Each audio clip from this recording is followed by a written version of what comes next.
Bismillahirrahmanirrahim. Assalamualaikum warahmatullahi wabarakatuh. Innal hamdalillah nahmaduhu wa nasta'inuhu wa nastaghfiruh wa na'udzu billahi min shururi anfusina wa min sayyiati a'malina.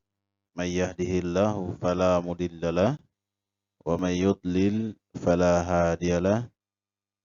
Asyhadu an la ilaha illallah wahdahu la syarikalah wa asyhadu anna Muhammadan abduhu wa rasuluhu la nabiyya wa la rasula ba'dah. Pertama-tama mari kita panjatkan puji dan syukur kita atas kehadirat Allah Subhanahu wa taala yang telah memberikan pada kita segala nikmat-nikmat yang diantaranya adalah nikmat sehat, nikmat iman. Kemudian salawat serta salam kita curahkan kepada junjungan Nabi besar kita, Nabi yang terakhir, yaitu Nabi Muhammad sallallahu alaihi wasallam, keluarganya, sahabatnya dan orang-orang yang senantiasa mengikuti jejak langkah beliau sampai hari akhir. Anak-anakku sekalian, di pertemuan kali ini insyaallah kita masuk ke pelajaran yang ke-13 dan sebentar lagi akan selesai pelajaran ini, kurang lebih satu bab lagi, yaitu bab terakhir, pelajaran yang ke-14, yaitu kisah Nabi Isa alaihissalam. Sebelum itu, di pelajaran ke-13 ini adalah tentang adab bersin, meludah dan menguap. Silakan dibuka bukunya halaman 133. Oke.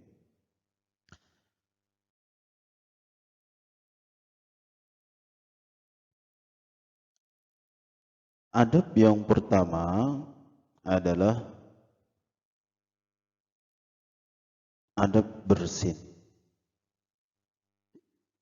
Yang pertama, apabila kita bersin, yaitu disunahkan membaca hamdalah, yaitu ucapan alhamdulillah, yang artinya adalah segala puji bagi Allah Subhanahu wa taala. Ini hadis sahih riwayat Bukhari dan Muslim. Ini yang pertama.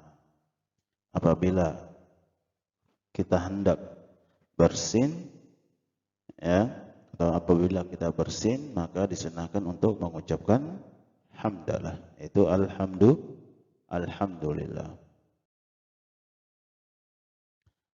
Kemudian yang kedua, apabila ada orang yang bersin membaca hamdalah, maka bagi kita atau tetangga yang di samping mendengarkan hal itu, yaitu kita disunahkan untuk mendoakannya, yaitu dengan ucapan yarhamukallah, ya, yarhamukallah, yang artinya semoga Allah memberi rahmat padamu. Sama hadis ini juga sahih riwayat Bukhari dan Ahmad. Oke, jadi sekali lagi, yang pertama tadi adalah ketika kita bersin disunahkan untuk membaca hamdalah. Kemudian yang kedua, bagi siapa saja yang mendengarkan ucapan dari teman kita yang bersin, maka disunahkan juga untuk mengucapkan yarhamukallah, atau semoga Allah memberi rahmat padamu. Itu yang kedua. Kemudian yang ketiga adalah kemudian orang yang bersin tadi disunahkan lagi membaca, ya, yahdikumullahu wa yuslih balakum. Ini balasan dari yarhamukallah. Ya. Jadi bacaan ketika teman kita mendoakan kita yarhamukallah, maka kita balas yahdikumullahu wa yuslih balakum. Dan semoga ini semua sudah kita mengetahui dan kita sudah menghafalnya. Yang Bapak harapkan adalah kita praktikkan di kehidupan kita sehari-hari. Yang artinya yahdikumullah wa yuslih balakum, semoga Allah memberi petunjuk kepada kalian dan membersihkan hati-hati kalian. Itu ya.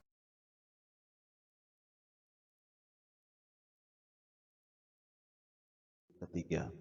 Kemudian adab yang keempat adalah bila bersin terus-menerus, maka cukup membaca doa bersin itu sampai 3 kali. Ya, alhamdulillah, alhamdulillah, alhamdulillah, untuk baca balasannya yarhamukallah, yarhamukallah, yarhamukallah, atau yahdikumullah wa yuslih balakum, yahdikumullah wa yuslih balakum sampai tiga kali. Itu yang keempat, jika bersin kita itu terus menerus. Kemudian yang kelima, ketika bersin hendaknya mulut ditutup dengan tangan atau dengan sapu tangan. Kemudian bekasnya dibersihkan. Ya, ketika bersin hendaknya mulutnya ditutup dengan tangan. Hendaknya mulutnya ditutup, tidak dibuka begitu saja, tidak menganggap begitu saja. Karena apa? Bersin itu adalah penyakit atau virus. Kemudian yang keenam, adab dari bersin adalah menundukkan kepala jika di dekat kita ada orang lain. Ya, apalagi jangan sampai kita bersin di hadapannya tanpa menundukkan atau menyampingkan kepala kita. Ya, jadi jika ada orang di hadapan kita atau di dekat kita, maka usahakan kita merendahkan kepala kita, menundukkan kepala kita ketika kita hendak bersin, supaya apa? Virus tidak tersebar, penyakit tidak tertular. Kemudian yang ketujuh dari adab bersin, yaitu diupayakan merendahkan suara bersin. Ya, karena tidak baik bila bersin suaranya dikeraskan, apalagi dipermainkan. Ya, usahakan bersin itu diusahakan ya, tidak atau mengurangi atau tidak mengencangkan suaranya. Ya, karena apa? Sering kita dengar ada orang yang bersin yang lepas ya, semua suaranya dilepaskan. Kemudian yang ke-8 dan yang terakhir dari adab bersin ini adalah menjaga adab bersin agar kita dan orang lain tetap sehat serta tidak mengganggu orang lain. Ya, anak-anakku sekalian, jadi sekali lagi adab bersin ini mohon dijaga baik dan dipraktekkan di kehidupan kita. Selanjutnya adalah yang B, adab menguap. Yang pertama adalah rasa kantuk biasanya ditandai dengan menguap.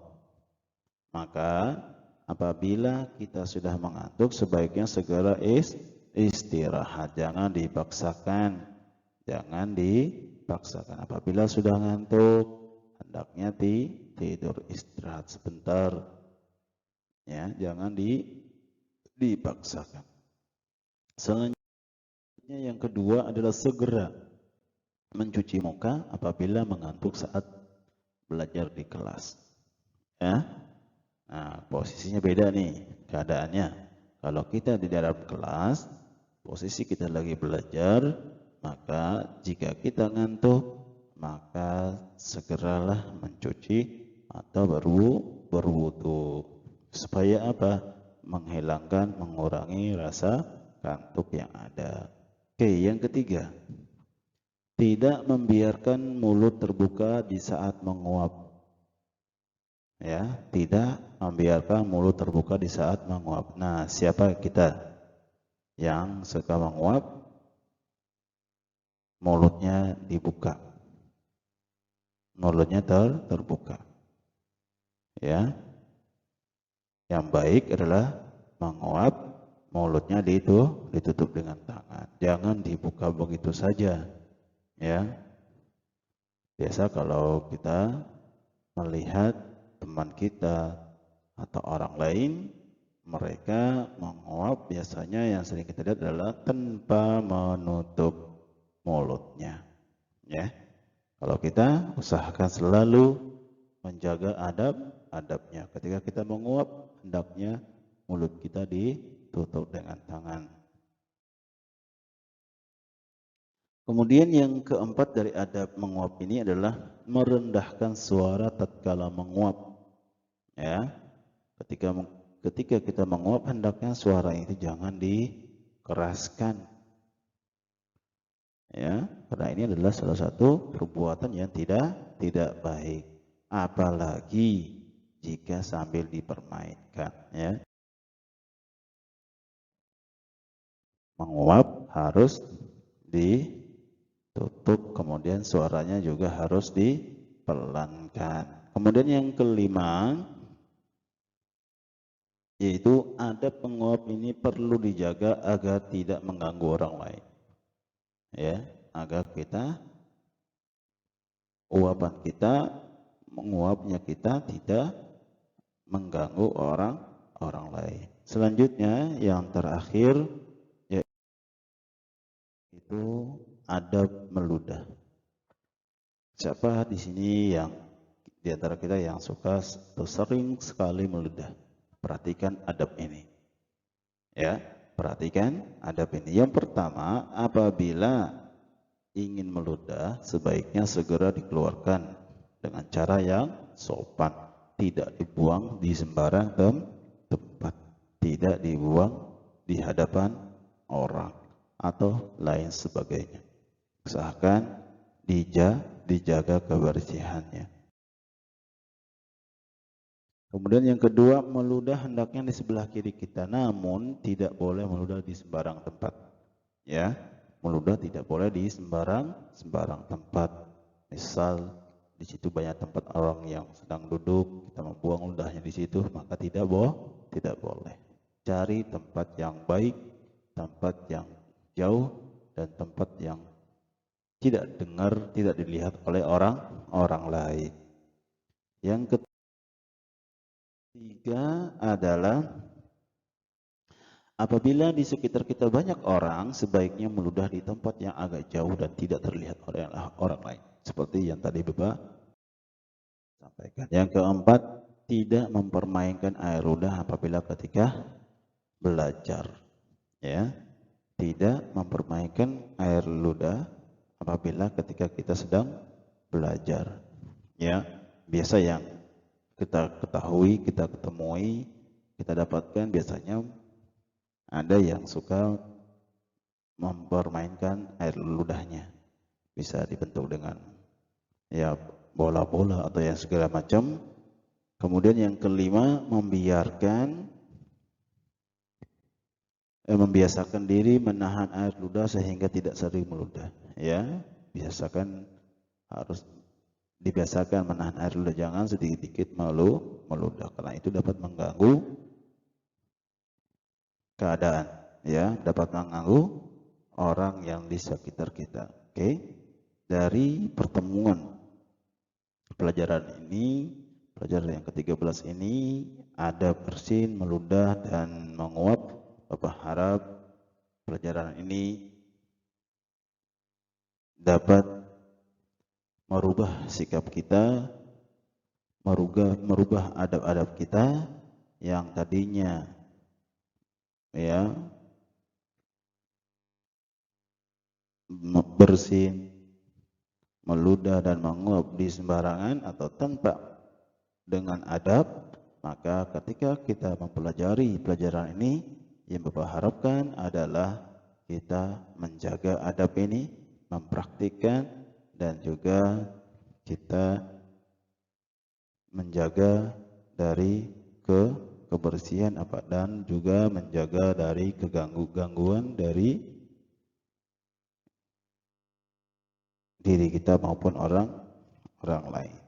Oke, untuk materi pada pertemuan kali ini untuk sementara waktu kita cukupkan.